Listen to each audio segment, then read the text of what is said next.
The autumn rain pelted against the windows like tiny fists demanding entry, matching the nervous rhythm of my heart. I smoothed down my simple black dress for the 100th time, the worn fabric a reminder of everything I couldn't afford to replace. The waiting room of Blackwood Manor smelled of lemon polish and old money, both equally intimidating to someone like me. "Ms. Ellis?" The stiff-backed woman who had introduced herself as Mrs. Reynolds peered at me over half-moon glasses. "Mr. Salvatore does not tolerate tardiness. You're fortunate he's agreed to see you at all." I swallowed hard.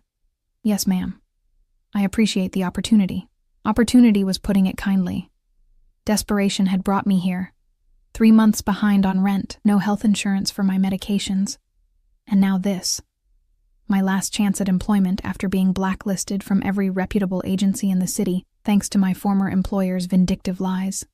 The irony wasn't lost on me that my salvation might come from working for the most dangerous man in the state. Antonio Salvatore. Even thinking his name sent a chill down my spine. The heavy double doors swung open, and Mrs. Reynolds gestured for me to follow. My sensible shoes squeaked against the marble floor, announcing my poverty with every step. The office we entered was cavernous, with floor-to-ceiling windows overlooking manicured gardens now drenched in rain. A massive desk anchored the room, and behind it sat a man whose presence seemed to consume all the oxygen. "Sir, this is Charlotte Ellis, the applicant for the position." I'd seen photos of Antonio Salvatore in newspapers, but nothing prepared me for the reality. Newspaper images couldn't capture the coiled energy of the man, the way his broad shoulders strained against his impeccably tailored charcoal suit, or how his olive-toned hands rested with deceptive casualness on the polished desk. A signet ring glinted on his right hand. Gold and onyx, I thought, though I dared not stare. What struck me most were his eyes. Dark as midnight, they assessed me with the cold calculation of a predator deciding whether I was prey worth pursuing. "Sit," he said, his voice unexpectedly soft yet commanding. I sank into the leather chair across from him, keeping my spine straight despite the urge to curl into myself. "Your references are problematic." He tapped a folder I presumed contained my pitiful resume. "Care to explain why Mrs. Harrington claims you stole from her?" My cheeks burned. "I never stole anything, sir. Mrs. Harrington's son made advances. When I refused him, he took revenge by claiming I'd taken his mother's jewelry." Something flickered in Salvatore's eyes. Interest, perhaps, or merely the reflection of lightning from the storm outside. "And you expect me to believe your word over that of the Harringtons?" His Italian accent became more pronounced with each word, rolling his R's in a way that sent another involuntary shiver through me. "No, sir. I expect nothing." I met his gaze directly, surprising myself with my courage. "But it's the truth all the same." A man appeared silently at Salvatore's shoulder, muscular, with a telltale bulge beneath his jacket that could only be a gun. He whispered something into his boss's ear. Salvatore nodded once, and the man disappeared as quietly as he'd arrived. "I have a daughter," Salvatore said abruptly. "She's 8 years old. Her name is Sophia." I nodded, unsure where this was heading. "Sophia is special. She has autism. She does not speak to strangers. She does not like to be touched. She has driven away 7 housekeepers in the past year." He leaned forward, those dark eyes boring into mine. "Why should I believe you would be different?" I took a deep breath. "My younger brother has autism, sir. I helped raise him until he was 16 when our parents died. He lives in a group home now because I can't afford to care for him properly." My voice cracked despite my best efforts. "I understand the challenges, and I know that every person with autism is different. But I've learned patience and how to create a structured environment. I know how to respect boundaries and recognize patterns." Something changed in his posture, an almost imperceptible relaxation. "Show me your hands." The request was so unexpected that I complied without thinking, extending my hands palm up across the desk. His fingers brushed mine as he turned my hands over, examining them. His touch was warm, unexpectedly gentle, sending an electric current up my arms. "No rings, no long nails, no polish," he noted. "Sophia dislikes these things. They distract her."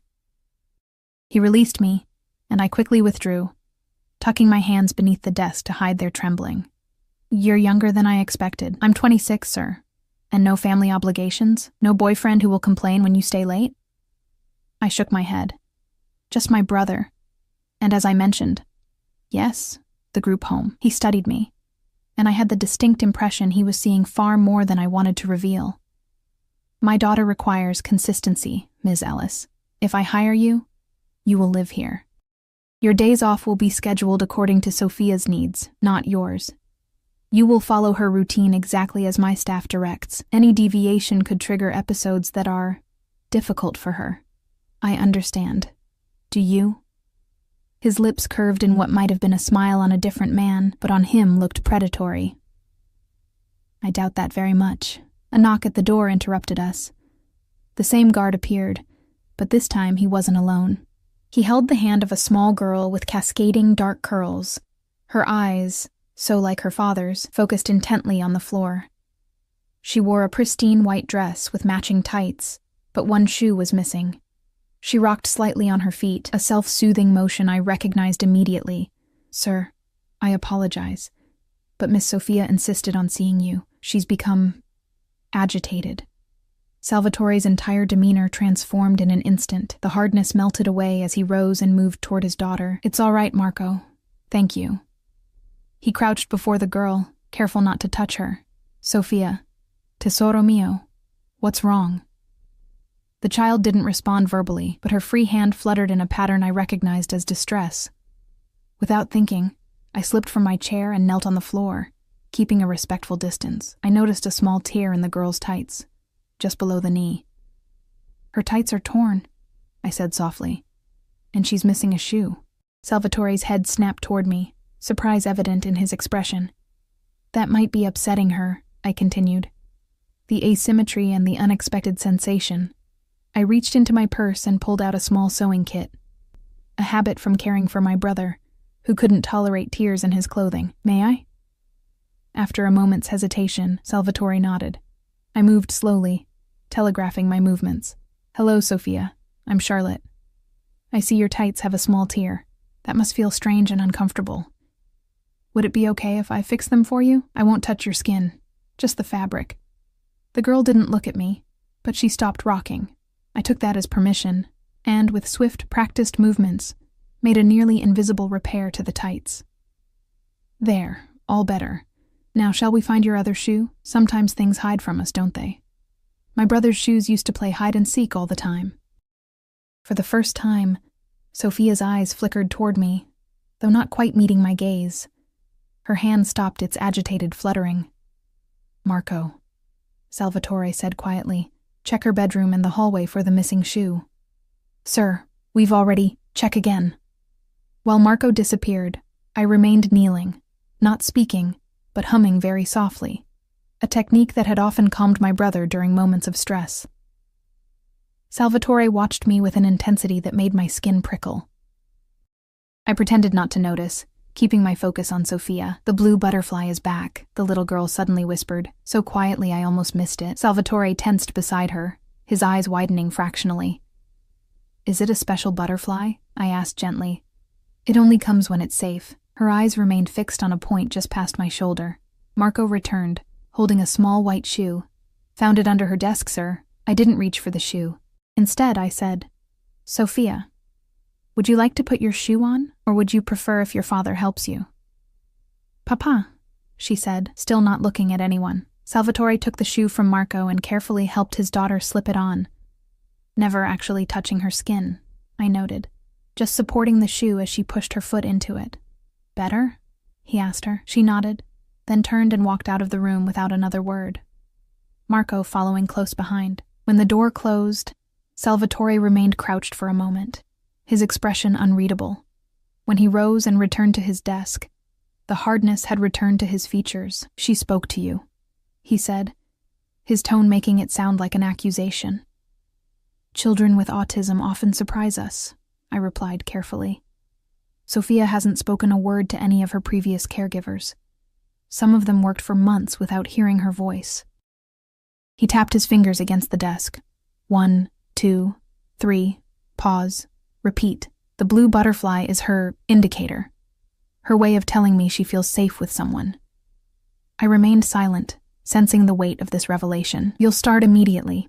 Mrs. Reynolds will show you to your quarters and explain Sophia's schedule. He pressed a button on his desk, and the stiff-backed woman appeared so quickly she must have been waiting just outside. Sir, she said. Ms. Ellis will be taking the position. Get her settled in the east wing, near Sophia's rooms. Of course, sir. As I rose to follow Mrs. Reynolds, Salvatore's voice stopped me. Ms. Ellis. I turned back. If you ever betray my daughter's trust, or mine, there won't be a place on this earth where you can hide from me. His voice was soft, almost gentle, which somehow made the threat more terrifying. Do we understand each other? Perfectly, Mr. Salvatore, as I followed Mrs.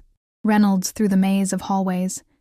I couldn't shake the feeling that I'd just made a deal with the devil himself. What I didn't know then was how completely that deal would transform both our lives, or how thin the line between protection and possession truly was. That night, as I unpacked my meager belongings in a room larger than my entire former apartment, I caught a glimpse of myself in the ornate mirror. My brown hair was coming loose from its practical bun, and my eyes looked too large for my face, bright with an emotion I couldn't name. Fear, yes, but something else too. A dangerous flicker of hope. A knock on my door made me jump. Mrs. Reynolds stood there with a stack of neatly folded clothing. Your uniforms, she said crisply. Mr. Salvatore requires all staff to dress appropriately. You'll find everything you need. She laid them on the bed, simple but clearly expensive dresses in navy and charcoal. Sophia's schedule, she continued, handing me a typed sheet. Memorize it. Any deviation causes her significant distress. I scanned the meticulous hour-by-hour breakdown of the child's day. One more thing, Mrs. Reynolds added, her voice dropping slightly. Mr. Salvatore is very protective of his daughter. The last housekeeper who upset Sophia, well, she disappeared rather suddenly. With that parting warning, she left me alone with my thoughts, and the rain still beating against windows that suddenly felt like the bars of a gilded cage. The first week at Blackwood Manor passed in a blur of routines and unspoken rules. Sophia's schedule was a sacred text, followed with religious precision. Breakfast at 7:15 a.m. Never 7:14, never 7:16. Strawberry yogurt on Mondays and Wednesdays. Oatmeal with exactly 6 blueberries on Tuesdays and Thursdays, and cinnamon toast cut into perfect triangles on Fridays. Weekends were for pancakes, shaped like butterflies, with the syrup in a separate dish, never touching the pancakes until Sophia was ready. I learned quickly that Sophia's world operated on patterns invisible to most, but devastating when disrupted. My own schedule revolved entirely around hers. Awake by 6 a.m. to prepare her day, asleep long after she'd gone to bed at precisely 8:30 p.m., once I'd laid out her clothing for tomorrow and checked her room for any changes that might upset her. What surprised me most was how rarely I saw Antonio Salvatore. He was a ghost in his own home, appearing without warning and vanishing just as suddenly. When he did materialize, everyone's demeanor changed, backs straightened, voices lowered, eyes averted. Even Mrs. Reynolds, with her perpetual disapproval, softened in his presence, her clipped tones turning almost deferential. I caught glimpses of him in the hallways, always surrounded by men in dark suits with watchful eyes. Sometimes I'd spot him in Sophia's doorway late at night, just watching her sleep, his expression unreadable in the shadows. He never acknowledged me during these moments, but I felt his gaze following me long after he'd disappeared. On the 8th day, as I was helping Sophia with her morning routine, she suddenly said, "Papa has meetings on Tuesdays." I nearly dropped the hairbrush. These were the first words she'd spoken to me since that initial encounter in her father's office. Does he? I kept my tone casual, continuing to brush her dark curls with exactly 20 strokes per section. No more, no less. Bad men come on Tuesdays.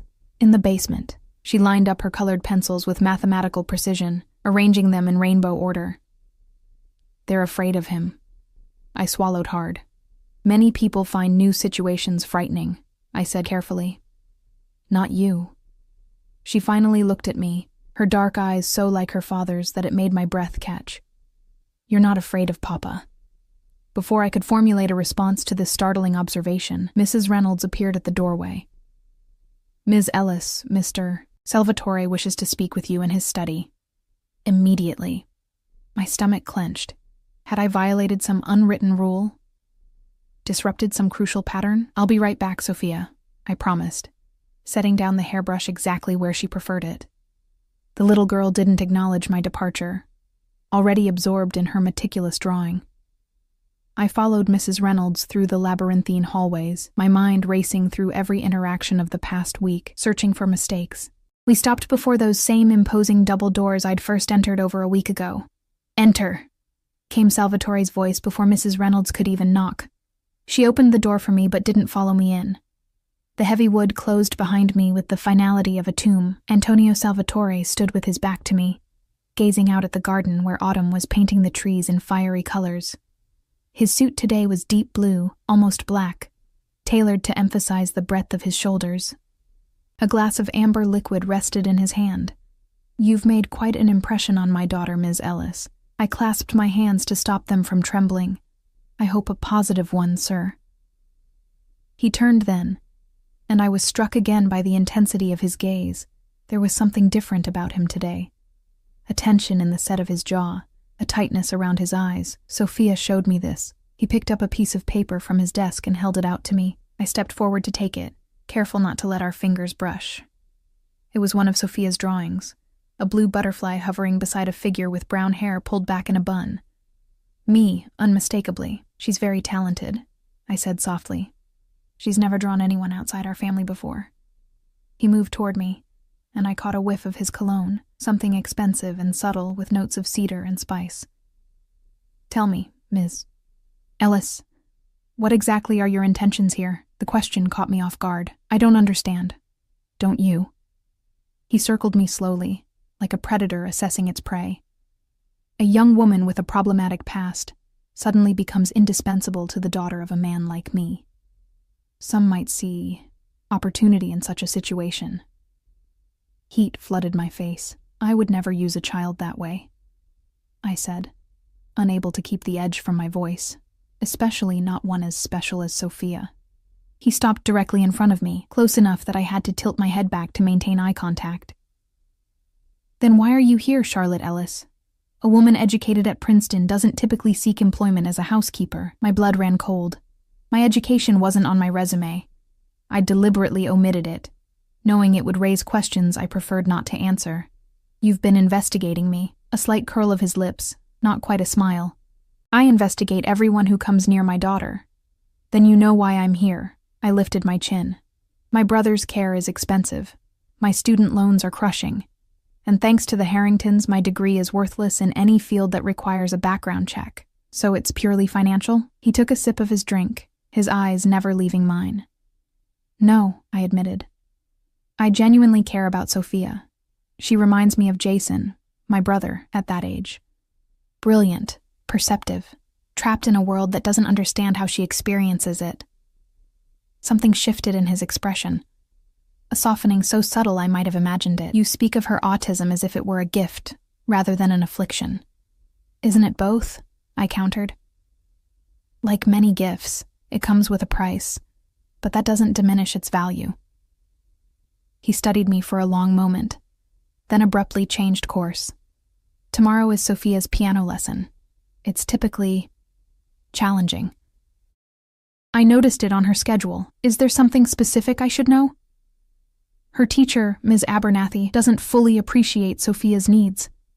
She insists on techniques that Sophia finds distressing." His jaw tightened. "Unfortunately, she's the only qualified teacher willing to come to the house, given my reputation." I understood the unspoken request. "I'll be there for the entire lesson. If Ms. Abernathy's methods become too overwhelming for Sophia, I'll intervene." He nodded once. "Good." Then, without warning, "Have dinner with me tonight." It wasn't a question. "Sir?" "Sophia goes to bed at 8:30. Join me for dinner at 9. There are matters regarding my daughter's care we need to discuss." Before I could respond, a sharp knock came at the door. Marco entered, his face grim.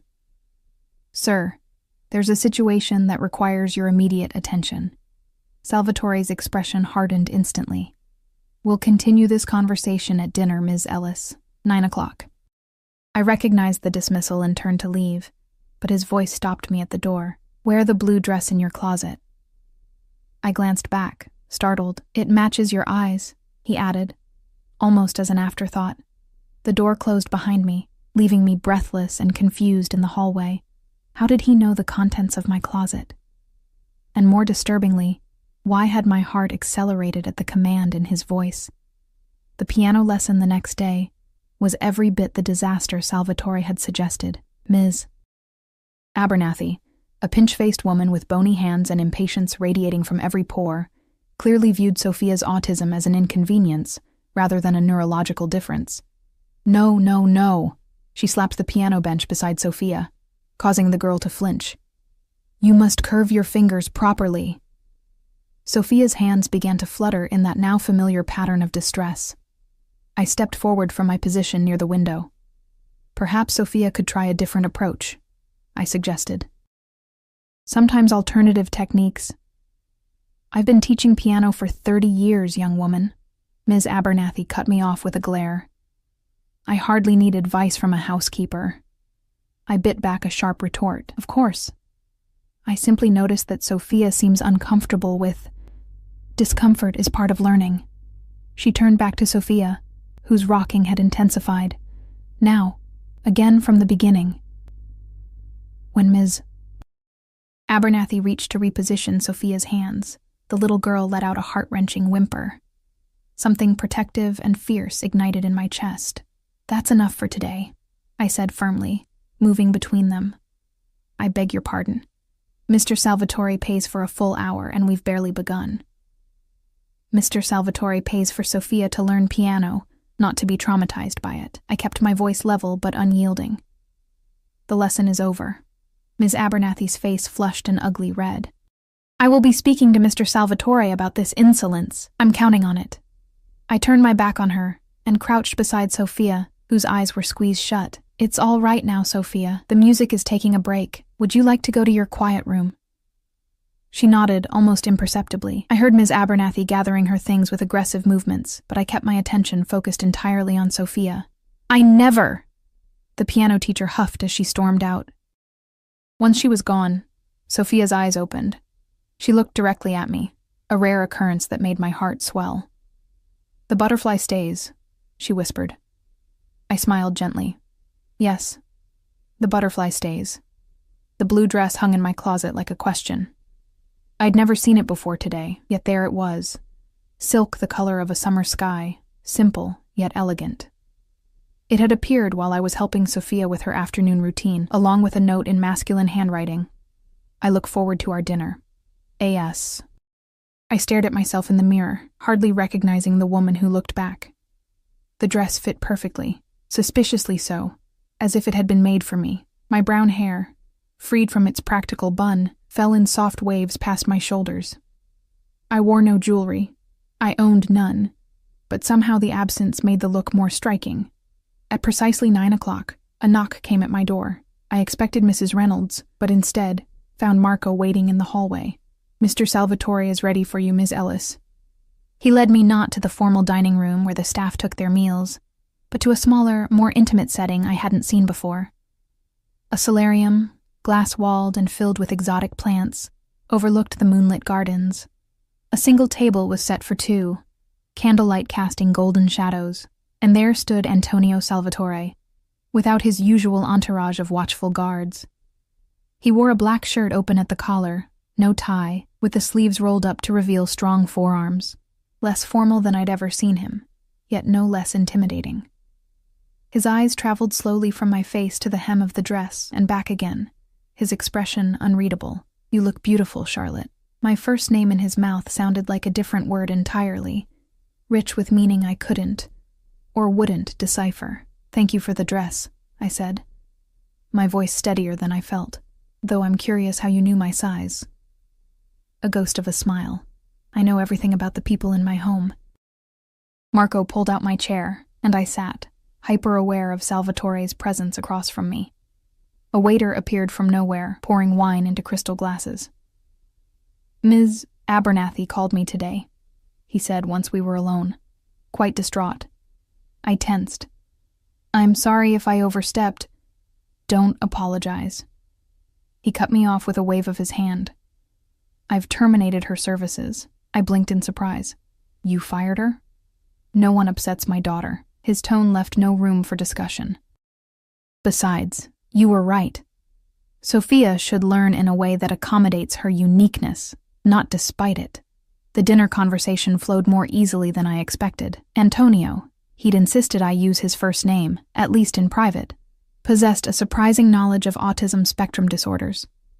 He spoke of therapies he'd researched, specialists he'd consulted, and his frustration with a world that refused to adapt to his daughter's needs. I can build empires and break men with a phone call, he said, swirling the ruby wine in his glass, but I cannot make the world kinder to my Sophia.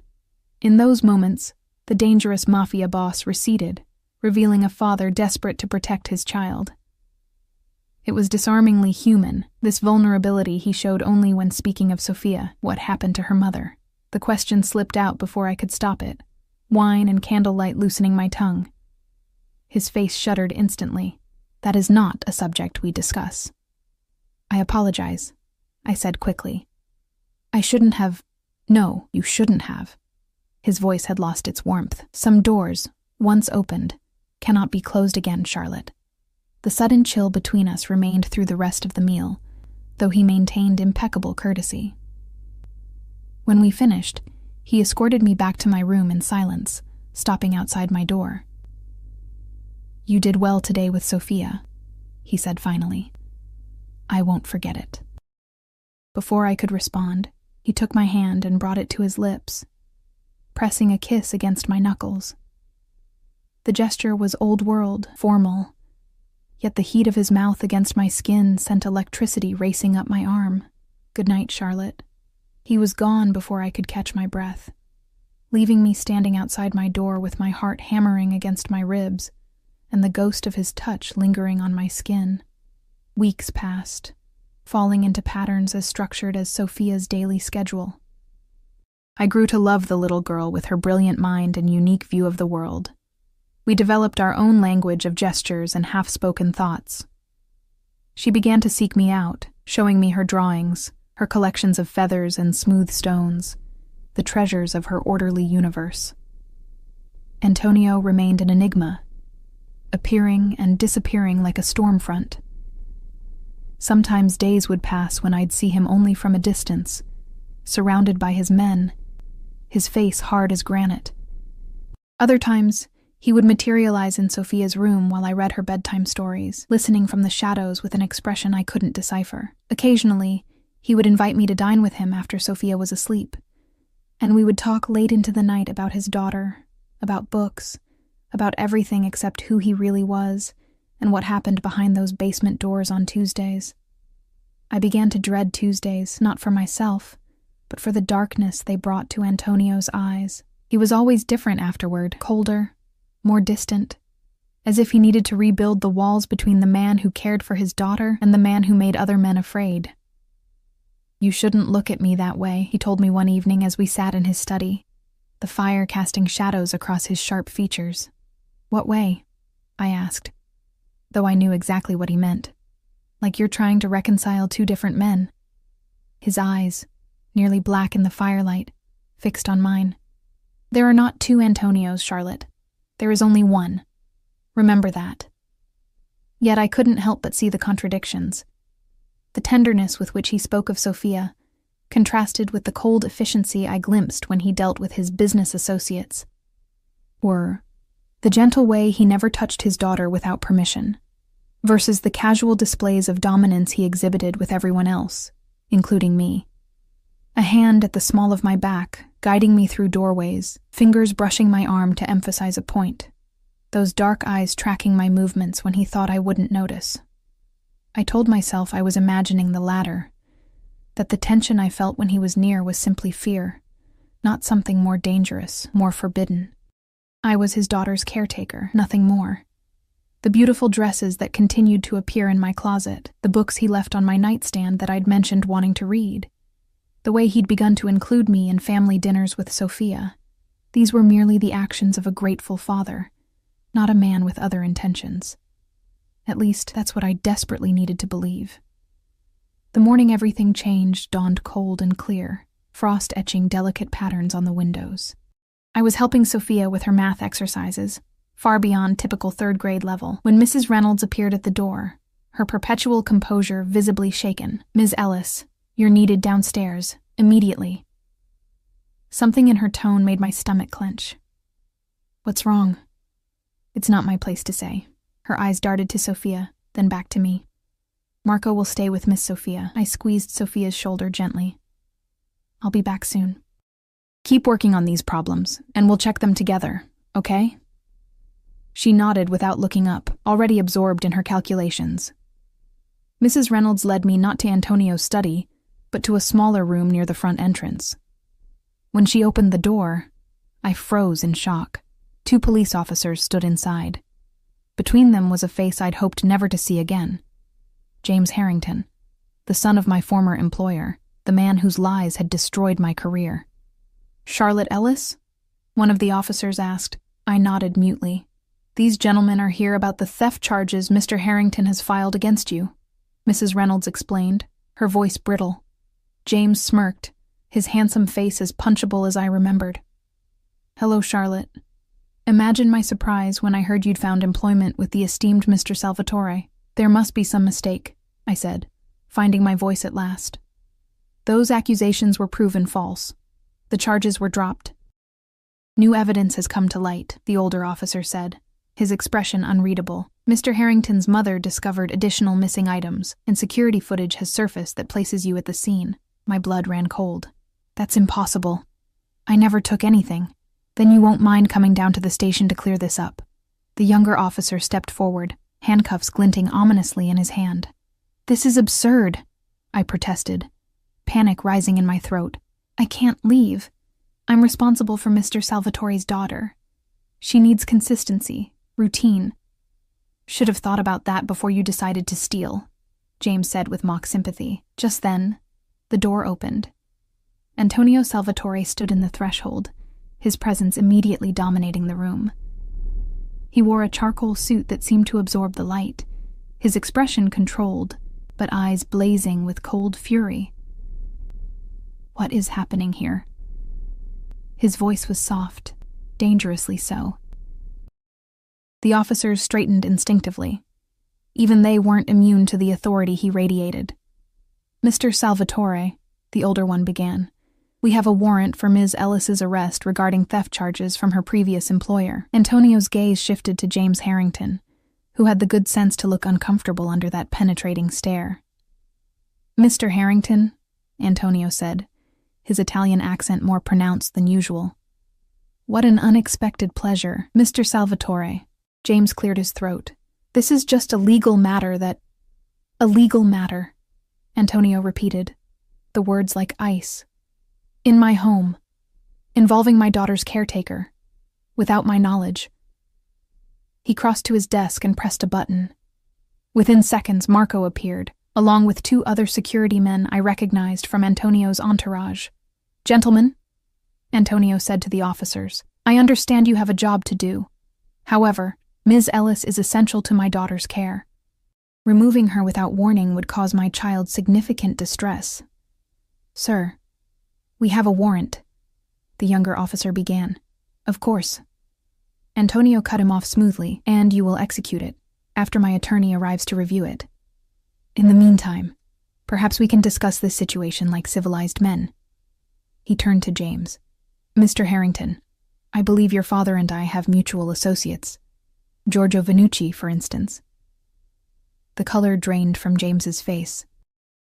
I didn't know who Giorgio Vannucci was, but clearly, the name held significance. Yes, I believe they've done business," James stammered. "How fortunate. I'm sure a single phone call could clear up this unfortunate misunderstanding." Antonio smiled, a gesture that never reached his eyes. "Marco, please escort our guests to the West Parlor.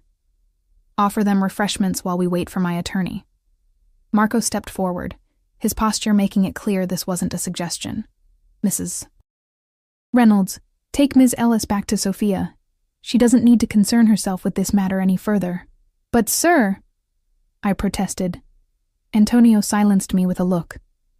It's handled, Charlotte. Go to my daughter. I hesitated, torn between relief and concern about what handled might entail.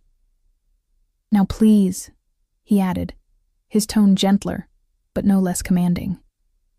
As I left, I caught James Harrington's expression, a man realizing too late that he had made a grave miscalculation.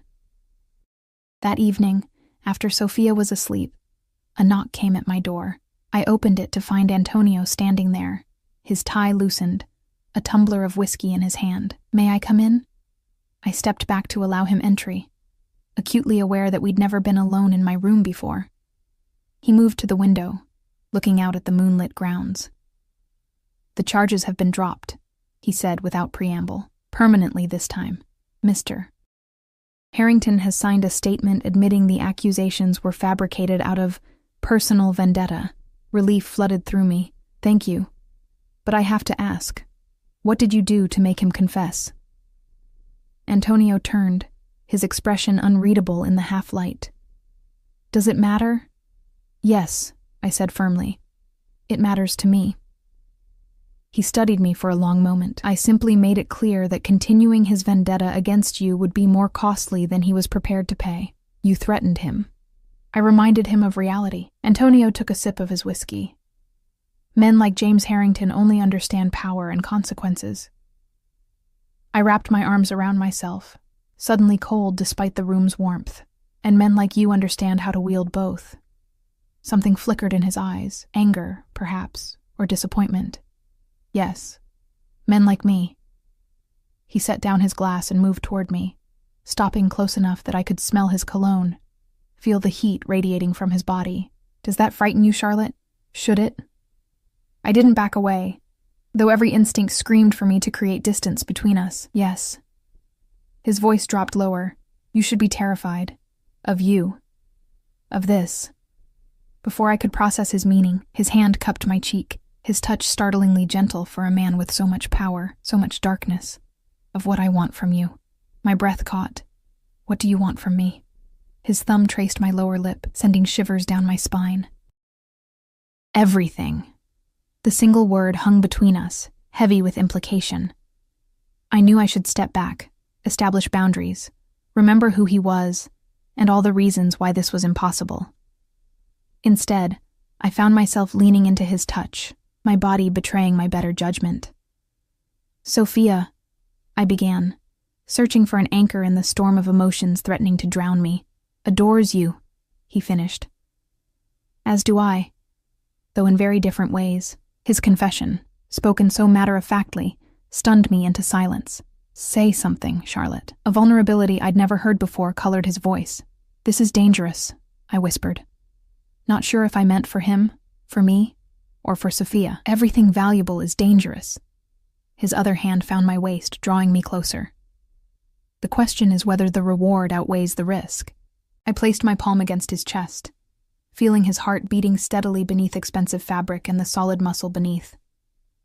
I meant to push him away, to be sensible, to remember all the reasons why this was a terrible idea. Instead, I curled my fingers into his shirt and pulled him closer. His mouth claimed mine with restrained hunger, as if he'd been holding himself back for too long. One hand tangled in my hair, the other at the small of my back, pressing me against him. I melted into the kiss, all my carefully constructed reasons disintegrating like paper in flame. When we broke apart, both breathless, his eyes searched mine. Tell me to stop, and I will. One word, Charlotte, and I'll walk out that door. The choice he offered, genuine, despite the desire evident in his darkened eyes, gave me courage. This man, who commanded empires with an iron fist, was giving me power over him, however momentarily. Stay, I whispered. His smile transformed his face, softening the hard lines, revealing the man beneath the carefully controlled exterior. For a heartbeat, I glimpsed Antonio separate from Salvatore, the father, not the feared Mafia boss. But as he lowered his mouth to mine again, I knew the truth he'd warned me about. There weren't two different men, there was only one. and I was choosing all of him, darkness included. Dawn found us tangled in my sheets, his arm heavy across my waist, my head nestled against his chest where I could hear the steady rhythm of his heart. In sleep, the dangerous edge that always surrounded him had softened, making him look almost peaceful. I traced the lines of a scar that ran along his collarbone, wondering about the story behind it, but knowing better than to ask. His body told tales of violence, scars both old and new, mapping a history I could only imagine. His eyes opened, instantly alert in the way of men accustomed to danger. When he saw me watching him, a slow smile spread across his face. "Good morning," he murmured, his voice rough with sleep. "Good morning." I couldn't help but smile back, despite the uncertainty churning beneath my surface contentment. "We should talk about—" He pressed a finger to my lips. "Later. Right now, I just want to look at you in the morning light." His gaze traveled over me with such intensity that I felt my skin flush. Then his expression changed, becoming more serious. "Sophia will be awake soon," he said, glancing at the clock beside my bed. We shouldn't disrupt her routine. The mention of his daughter brought reality crashing back. What had I done? Complicated an already delicate situation, potentially jeopardizing Sophia's stability and my position in her life. Antonio read my expression with unnerving accuracy. "Second thoughts already?" "Not second thoughts," I said carefully. "Just considerations. Sophia needs consistency, stability. Whatever this is between us, it can't interfere with her care." He nodded, expression somber. "Agreed. Which is why discretion is essential, at least for now." "And what is this, exactly?" I asked, needing definition, parameters, something solid to stand on. Antonio sat up, the sheet pooling around his waist, revealing the muscular torso marked with the evidence of a violent life. He took my hand, his touch unexpectedly tender. "This is me, wanting you. Not just in my bed, but in my life, with Sophia, with me." His eyes held mine, unwavering. "I don't make such decisions lightly, Charlotte." "Nor do I," I replied softly. "But your life is complicated." A harsh laugh escaped him. "That's a diplomatic way of putting it. I care about Sophia too much to risk becoming a disruption in her life. And your world, the Tuesday meetings, the men with guns, the threats that need handling, that's not a world I belong in." His expression hardened slightly. "Yet here you are. For Sophia," I insisted. "Only for her?" His question hung between us, demanding honesty. I looked away first. "I should get ready. It's almost time for her breakfast." Antonio rose from the bed, gathering his scattered clothing with efficient movements. I watched him transform back into the impeccable, untouchable Mr. Salvatore, armor reassembled piece by piece. At the door, he paused. "This conversation isn't over, Charlotte." It sounded halfway between a promise and a threat. For 2 weeks, we engaged in an elaborate dance. During daylight hours, in front of Sophia and the staff, we maintained our formal employer-employee relationship. At night, he would come to my room, or summon me to his, and we would lose ourselves in each other until dawn threatened to expose our secret. I told myself it was temporary, that eventually I would come to my senses, remember who he was and what he did. But each time he touched me, each time I discovered another facet of the complex man beneath the fearsome reputation, I fell deeper into a maze I wasn't sure I wanted to escape. One evening, as we lay in his massive bed, he traced patterns on my bare shoulder, his expression thoughtful. "Sophia asked me something interesting today," he said. I turned to face him. "Oh?" "She asked if you were going to be her new mother." My breath caught. "What did you tell her?" I asked what she thought about that possibility.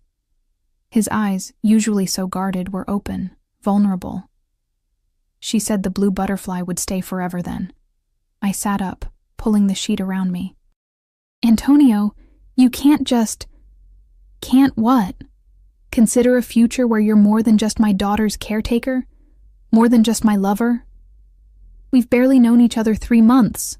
I protested, though time seemed a weak objection compared to the fundamental differences in our worlds. "I knew after 3 days," he said simply, "the way you understood Sophia, saw her as she truly is. The way you stood up to me when everyone else cowers. That's not a basis for whatever you're suggesting. He sat up beside me, taking my face in his hands. I'm not suggesting anything yet. I'm telling you that my daughter sees what's happening between us. Because children, especially children like Sophia, notice everything, and I'm asking you to think about what you want this to be. I leaned into his touch despite myself. I want what's best for Sophia. As do I.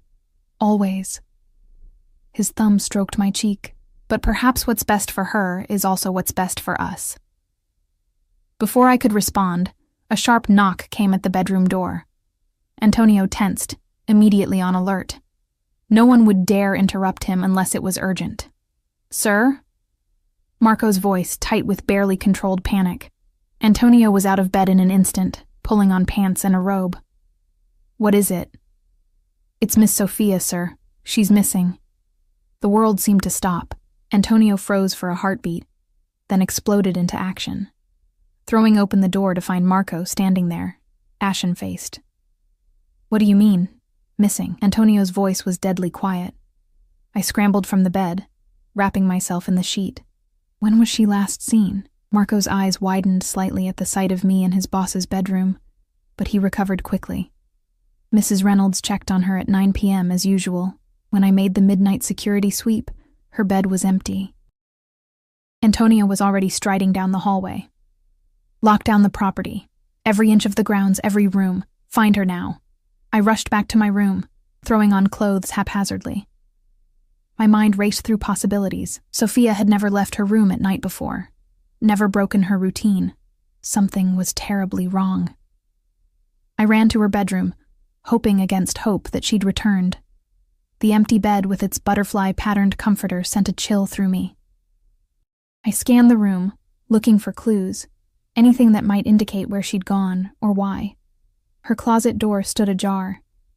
Inside, I noticed her emergency backpack was missing, the one she'd meticulously packed with essentials for what she called bad days. It contained her favorite blue sweater, a small photo of her and Antonio, her special blue butterfly hair clip, and a few other comfort items. She'd left voluntarily then. But why? And where would she go? I hurried downstairs to find the house in controlled chaos. Security teams were sweeping every room, checking surveillance footage. Antonio stood in the center of his study, issuing rapid-fire commands, his face a mask of controlled terror. "Her emergency pack is gone," I said as I entered. "She took it with her." His head snapped toward me. "You're sure?" "Positive. She packed it herself, showed me where she kept it, just in case." In case of what?" he demanded. She never specified. Just bad days.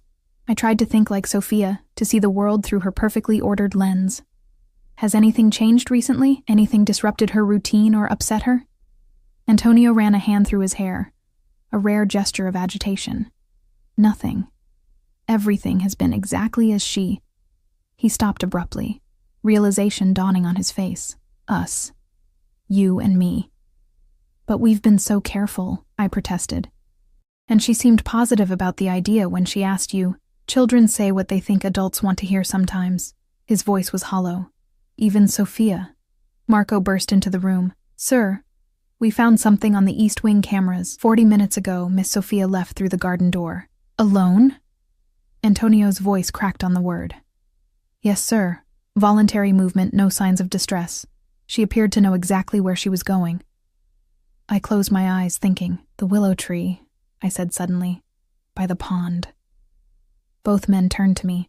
"She talks about it sometimes, says it's where she goes in her head when things get too loud, too overwhelming. She's drawn it dozens of times." Antonio was already moving, barking orders to focus the search on the eastern grounds. I followed, grabbing a flashlight from one of the security team members. The night air was biting, winter approaching with icy fingers. I wrapped my cardigan tighter around myself, thinking with dread of Sophia in her thin pajamas, alone in the darkness she feared. Antonio moved ahead of me, his longer strides eating up the distance. Security teams fanned out across the grounds, their flashlight beams cutting through the darkness like searchlights. The pond lay at the far edge of the property, surrounded by carefully manicured gardens, now eerily silent in the moonlight. The ancient willow tree stood like a sentinel at the water's edge, its sweeping branches creating a curtained sanctuary. Antonio reached it first, pushing aside the trailing branches. His sudden, sharp intake of breath told me he'd found her before I could see for myself. Sophia sat curled against the massive trunk, her knees drawn to her chest, the emergency backpack beside her. She was shivering violently, her lips tinged blue from the cold. "Sophia," Antonio breathed, relief and fear mingling in his voice. He crouched before her, careful not to touch her without permission. "Tesoro, are you hurt?" She shook her head, not looking at him. "The butterfly is confused," she whispered. I knelt beside Antonio, my heart breaking at the sight of her distress. "Sophia, we were so worried. Why did you come out here alone?" Her dark eyes, so like her father's, finally lifted to mine. "You were in Papa's room. The pattern changed." Antonio flinched as if struck. "The butterfly doesn't know where to go now," she continued, her voice small and lost. "If you're in Papa's room, where does Sophia go?" I understood then. In her ordered world, every person had their place. Her father in his room, me in mine, her in hers. Our nighttime rendezvous had disrupted the pattern she relied on to make sense of her world. "Oh, sweetheart," I said gently. "Your place is always with us, no matter where we are. You are the most important person to both of us."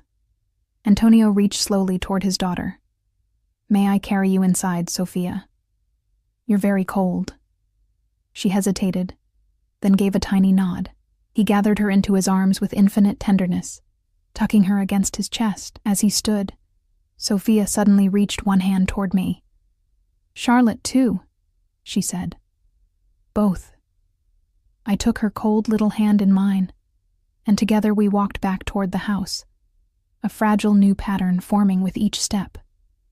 Everything changed after that night. The careful separation we'd maintained, Antonio and I, crumbled in the face of Sophia's distress. Children, particularly those on the spectrum, need honesty, consistency, and clear patterns. Our attempt at secrecy had only created confusion and fear. The morning after we found Sophia beneath the willow tree, Antonio called a family meeting. His term, not mine, though it made my heart flutter traitorously. We sat in the sunroom, morning light streaming through the windows, illuminating dust motes that danced like tiny stars. "Sophia," Antonio began, his voice gentler than I'd ever heard it. "I need to explain something important about Charlotte and me." The little girl sat perfectly straight in her chair, hands folded in her lap, dark eyes moving between her father and me. I noticed she wore the blue butterfly clip in her hair, a good sign. "Charlotte is special to me," Antonio continued, "in a different way than you are special to me. You are my daughter, my heart. Nothing will ever change that." "And Charlotte?" Sophia asked, her voice small but steady. Antonio glanced at me, a question in his eyes. I nodded slightly, giving him permission to continue. "Charlotte is someone I care for very deeply, someone who makes me happy, someone who understands both of us." He leaned forward, careful to maintain the distance Sophia preferred.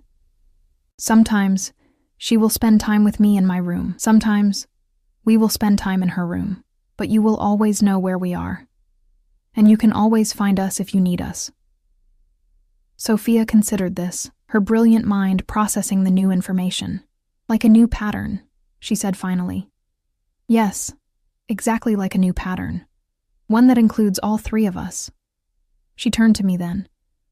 "Will you still read me stories? Every night," I promised. "That won't change." "And brush my hair 20 strokes each section?" "Exactly 20, I assured her with a smile. She seemed satisfied, but then frowned slightly. "The men who come on Tuesdays, they won't hurt Charlotte?" Antonio tensed beside me. I'd never asked directly about his business, maintaining a careful separation between the man I was falling in love with and the dangerous world he inhabited. But Sophia, with her unflinching perception, had brought it into the light. "No one will ever hurt Charlotte," Antonio said, his voice dropping to that quiet register that I'd learned was more dangerous than any shout. "I would never allow it." Sophia nodded, apparently satisfied. "I'm hungry." The abrupt change of subject was so typical of her that I couldn't help but laugh, tension draining from the room. "Pancakes?" I suggested. "It's Saturday." "Butterfly shapes," she confirmed, sliding from her chair, "with the syrup separate." As she walked toward the kitchen, Antonio caught my hand, pulling me close. "Thank you," he murmured against my hair. "For what?" "For understanding her, for understanding me." His arms tightened around me, for being willing to try this unconventional family arrangement. I pulled back slightly to look at him. "I haven't agreed to anything permanent yet." A smile played at the corners of his mouth. "Yet." Life settled into a new routine. I spent most nights with Antonio, but always returned to my room before dawn to maintain the morning schedule Sophia depended on. We were careful to be transparent about our whereabouts, creating a color-coded chart that hung in Sophia's room, so she always knew where to find each of us. To my surprise, she thrived under the new arrangement. Perhaps it was the honesty, the removal of the confusing secrecy. Or perhaps it was simply having two people who loved her working together openly to create the stability she craved. One evening, about 2 weeks after our family meeting, I was helping Sophia organize her rock collection, categorized by color, size, and what she called friendship potential, when she made an announcement. "I want to call you Mama." The simple statement nearly stopped my heart. I set down the smooth quartz crystal I'd been examining and turned to face her fully. "Sophia, I'm very honored that you would think of me that way." She continued arranging stones in their velvet-lined box, not looking at me. "My real mother didn't want me. Papa said she couldn't understand my special brain." The matter-of-fact way she said it made my chest ache. "Sometimes people don't understand what they have," I said carefully. "You understand," she said, still focused on her task. "And you want to stay. The butterfly says so." I blinked back sudden tears. "The butterfly is right. I do want to stay. Then you can be my mama." She placed the final stone in its designated spot and closed the box with a satisfying click. "Papa wants you to be my mama too. He keeps the ring in his desk drawer." My breath caught. "What ring, Sophia?" She gave me a look that clearly questioned my intelligence. "The ring to ask you to marry him. In the blue box. Top right drawer, behind the picture of me." Before I could process this bombshell, delivered with such casual certainty, Antonio appeared in the doorway. He took in my shocked expression and Sophia's satisfied smile, and raised an eyebrow. "Everything okay in here?" "Sophia just told me about a ring," I said, watching his face carefully. A rare flash of genuine surprise crossed his features, followed by something like resignation. His eyes moved to his daughter. "Have you been in my desk, Sophia?" "No," she said truthfully. "Marco was looking for stamps. He found it. He told Giovanni it was pretty. I heard them." Antonio shook his head, a rueful smile playing at his lips. "Nothing stays secret in this house, it seems." My heart raced as implications cascaded through my mind. Marriage, becoming Sophia's stepmother officially, becoming Mrs. Salvatore, wife to a man whose business I still knew almost nothing about, whose power and danger I could only glimpse. "We'll talk later," Antonio said softly, correctly reading my overwhelmed expression. "Sophia, it's time for your bath." As I rose to help with her evening routine, he caught my arm gently. "Let Mrs. Reynolds handle it tonight. I think you and I need to have a conversation." 20 minutes later, we sat in his study, the same room where we'd first met, where I'd first encountered Sophia. It felt like years ago, rather than months. Antonio leaned against his desk, arms crossed over his chest, watching me with those dark, unreadable eyes. "So," he said finally, "you know about the ring. Apparently everyone knows about the ring except me," I replied, aiming for lightness despite my racing heart. He moved to the desk, opened the drawer Sophia had described, and extracted a small blue velvet box. "This wasn't how I planned to do this." "How did you plan to do it?" A ghost of a smile, with more romance, less ambush. He came to stand before me, but instead of kneeling as I half expected, he simply held out the box. "Look at it, then we'll talk."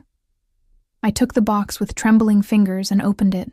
Nestled inside was a ring of such understated elegance it took my breath away, a perfect oval sapphire surrounded by a halo of smaller diamonds, set in platinum. "It's beautiful," I whispered. "It reminded me of your eyes." He took the box back, removing the ring. "I'm not asking you to wear it, not yet. But I want you to know my intentions. Antonio," he held up a hand, "let me finish. Please." He set the ring on the desk beside him. "I know what I am, Charlotte. I have no illusions about the world I inhabit or the things I've done. But I also know what I feel for you, what I feel when I see you with my daughter, when I wake up with you beside me, when you challenge me in ways no one else would dare." I remained silent, afraid that if I spoke, I would break the spell of his rare vulnerability. "I want you in my life, permanently, as Sophia's mother, as my wife. But I understand that accepting that means accepting everything, including parts of my life I've kept separate from you." There it was. The elephant in the room, the subject we'd carefully danced around for months. "The Tuesday meetings," I said softly. He nodded. "Among other things." "Tell me." His eyes searched mine. "Once I tell you, there's no going back. No plausible deniability. If you're asking me to consider spending my life with you, raising Sophia with you, I need to know exactly what that life entails." I straightened my spine, bracing myself. "No more compartmentalization, Antonio. All of you or none of you." Something like respect flashed in his eyes. He moved to the bar cart in the corner, poured 2 glasses of whiskey, and handed one to me before taking a seat across from me. "My father came to America from Sicily in the 1960s, he began, his voice taking on a cadence I hadn't heard before. More pronounced accent, more rhythm. He had nothing but the clothes on his back and connections to certain families in New York. He built an empire through those connections. Import-export businesses, construction companies, waste management, real estate. All legitimate on paper." I took a sip of whiskey, letting the burn ground me. By the time I was born, he was a wealthy man. Respected, feared. He sent me to the best schools, taught me everything he knew about business. Both kinds. Antonio's eyes never left mine.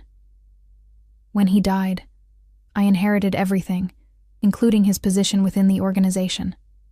"The Mafia," I said, the word feeling strange on my tongue. "We don't use that term, but yes. La Familia." He took a long swallow of whiskey. "I've worked hard to legitimize much of the business. The construction companies, the import-export, the real estate. They're clean now, profitable through legal means. But not everything. No," he admitted, "some aspects remain traditional. Protection rackets, drugs, human trafficking." I forced myself to ask the worst questions, needing to know boundaries. His expression hardened. "I have lines I don't cross. No trafficking, ever. No dealing with children. The drugs. We control territory, take a percentage from those who operate within it. But we don't handle product directly." "And the protection?" "Insurance," he corrected with a slight smile. "Businesses pay. We ensure nothing unfortunate happens to them." "By threatening them yourself," I said flatly, "by protecting them from others who would do worse." He leaned forward. "It's complicated, Charlotte. The world isn't black and white. People get hurt," I said, my voice barely above a whisper. "Yes. No denial. No justification. Just honesty. People who break the rules, who threaten what's mine, who endanger the family, like James Harrington," I said, remembering the pallor of his face when Antonio mentioned that name, Venucci. James Harrington was a spoiled boy playing at being a man. He needed to learn consequences. Antonio's voice was dismissive. He was never in real danger, just strongly encouraged to reconsider his choices. I took another sip of whiskey, trying to reconcile this world with the man who read bedtime stories to his daughter, who held me with such tenderness, who noticed when I mentioned books I wanted to read. "And Sophia's mother?" I asked, the question that had burned in me for months. "What happened to her?" Antonio went very still. For a moment, I thought he wouldn't answer. Francesca was beautiful, ambitious, the daughter of an associate from the old country. His voice was carefully controlled. Our marriage was arranged, beneficial to both families. She wanted the lifestyle, the status. She didn't want a child, especially not one who required special care, who didn't fit her image of perfection. My heart ached for Sophia, for the rejection she'd experienced from the person who should have loved her most. When Sophia was diagnosed with autism, Francesca changed, became cruel. I found bruises on my daughter's arms. Antonio's eyes turned cold, distant.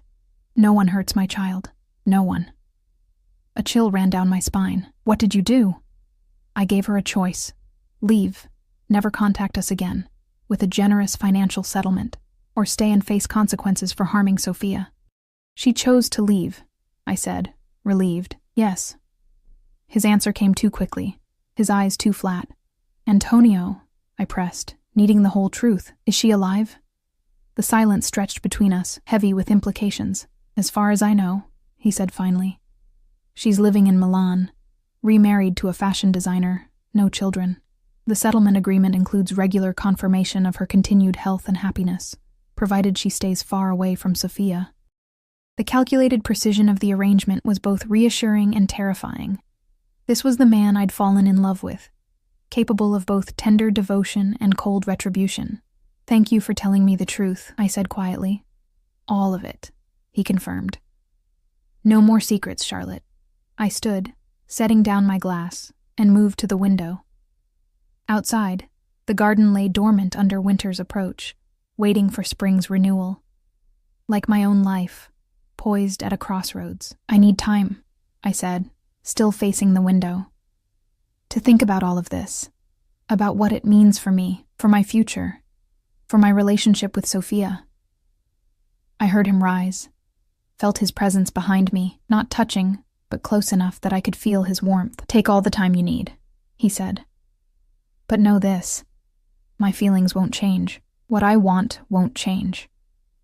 I turned to face him. And what is that exactly? You. As my wife, as Sophia's mother, as the heart of whatever family we create together. His eyes, usually so guarded, were completely open now, vulnerable in a way I'd never seen. I love you, Charlotte. I think I have since the moment you knelt on my office floor to fix my daughter's tights. The words, so simply stated, hit me with physical force. In all our time together, through nights of passion and days of building our unconventional family unit, neither of us had said those 3 words. I love Sophia, I said carefully. That I know with absolute certainty. Pain flickered across his face at my deliberate omission. And you, I continued, reaching up to touch his cheek. You I love in ways that terrify me. Because loving you means accepting all of you. The father, the lover, and yes, the man who holds Tuesday meetings in the basement. Hope kindled in his eyes. Is that a yes? It's a not yet, I clarified. I need to be sure, Antonio. Not just for my sake, but for Sophia's. She's already called me Mama today. If I stay, if I wear your ring, there's no going back for her. I won't risk breaking her heart if I'm not absolutely certain. He nodded, accepting my terms with grace I hadn't expected. How will you know when you're certain? I smiled slightly. I imagine it will be like Sophia's blue butterfly. It will just appear when it's safe. Winter melted into spring, and still, the ring remained in its blue velvet box in Antonio's drawer. He never pressured me, never mentioned it, though I sometimes caught him watching me with Sophia, a question in his eyes I wasn't ready to answer. Sophia continued to call me Mama, a title I accepted with both joy and trepidation. We fell into the rhythm of family life. Breakfast together, Antonio joining us when he could, weekends exploring museums that accommodated Sophia's sensory needs, quiet evenings reading in the library, the 3 of us in companionable silence. The Tuesday meetings continued, but Antonio no longer disappeared behind an impenetrable wall afterward. Instead, he would find me once Sophia was asleep, sometimes with shadows in his eyes, sometimes with tension in his shoulders, and silently seek the comfort of my arms. I learned to read the signs, to know when to ask questions, and when to simply be present. I learned that there were aspects of his business I could influence, pushing for more legitimate investments, suggesting community initiatives that built goodwill while genuinely helping people. Most importantly, I learned that loving Antonio didn't mean condoning everything he did. It meant accepting the complexity of the man, recognizing the fierce protector alongside the ruthless enforcer, understanding that in his world, the two were inseparable.